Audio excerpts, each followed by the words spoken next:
Is school for? Feel free to call me slow, but I spent 16 years going to school, and I still don't know. When I finished, I didn't know how to do my own taxes, purchase a home, or apply for a loan. I didn't know a thing about investments, building credit, or getting a job. I graduated at the top of my class, and what did I have? This fancy diploma to sit at home with my mom. But luckily, they did teach me some important skills like factoring trinomials and how mitochondria is the powerhouse of the cell. I'm so happy I remember the Pythagorean theorem, because it helped me a lot. Okay, I'm lying. Let me stop. Because all the stuff they taught me, truthfully, I forgot. Mom, remember when you would ask me, what did you learn in school today? And I would say, nothing much. I wasn't being modest. The truth about it, Mom, is I had already forgotten. And it's not just me. Millions of students sing the same song. How many of you guys avoid eye contact with the teacher to try not to get caught upon? Afraid to raise your hand for fear of being wrong, which proves that school isn't an environment for learning or building up the intellect. It's just a game you play for grades and how many A's you can collect. But I guess what do you expect when the most commonly asked question in class is this gonna be on the test? Is this gonna be on the test? See, if school put learning instead of testing and memorizing as the top standard, then the letter F would not stand for failure. It would stand for find another answer. And if school was really interested in our personal and academic success, students would wake up later, have more freedom, and homework a lot less. And that's not my opinion. This conclusion has been scientifically tested and proven. And any teacher that doesn't believe me, feel free to check my works cited page to inspect. Oh, and I did it in MLA format because I know that's all you will accept. See, students would get more benefit from an extra hour of sleep than putting them through the torture of an extra essay, reading 150 pages, doing problems 1 through 60 on the worksheet, and having 3 projects due by the end of the week. Not only is it pointless pain, but it's also dim-witted, because we get so much work, but they don't teach the time management skills to deal with it. See, in school, we are controlled by bells. We have to learn in rooms with the feng shui of a prison cell. We have to ask permission to relieve bodily functions, but not before the teacher asks a million questions like, why didn't you go before class? I'm sorry, my bladder is kind of on its own schedule and it's not always timely. See, teachers always say, use your time wisely. But that never made sense to me.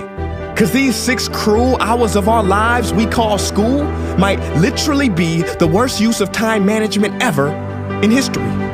Think about it, the traditional teaching method is foolish.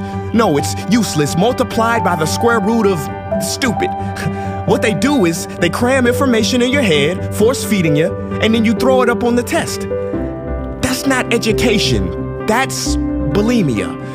And the more bulimic you are, the better you will do on their assessments. So it's no wonder why so many students graduate mentally and emotionally anorexic. See, school teaches you how to memorize dots.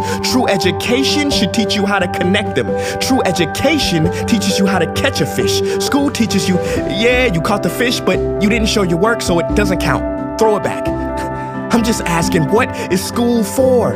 It's not education, that's just not true. If you still think that, you might be sniffing glue. See, the word education comes from the Latin root educe, meaning bring out, i.e. bring the gifts out of a person and make them viable. But school doesn't bring out much, it just stuffs more facts inside of you.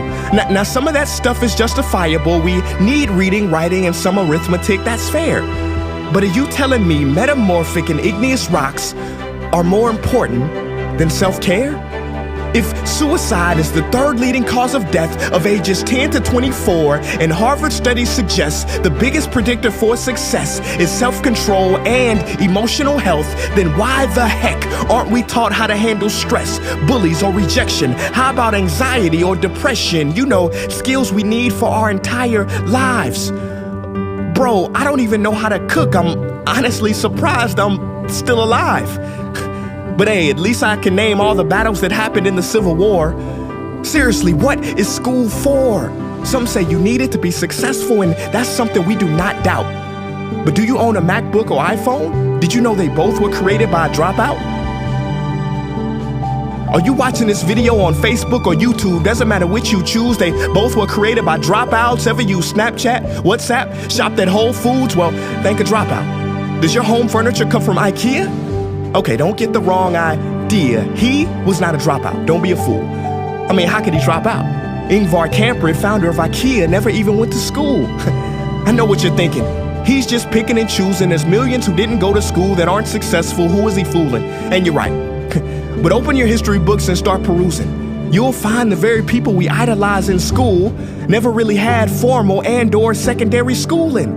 I'm talking George Washington, Abe Lincoln. America's best presidents had zero school between them. Ben Franklin, Thomas Edison, shall I proceed? Ernest Hemingway, Mark Twain, Teddy Roosevelt, Margaret Mead. Now please, I'm not saying drop out, because some schools are great and many teachers are rare treasures.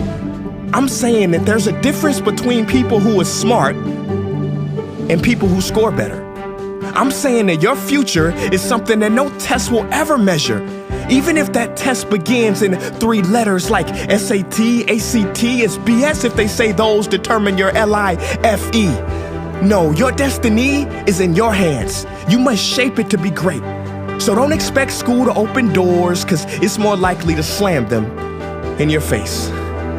Sometimes I wonder about all the dreams lost in school and how much potential goes to waste.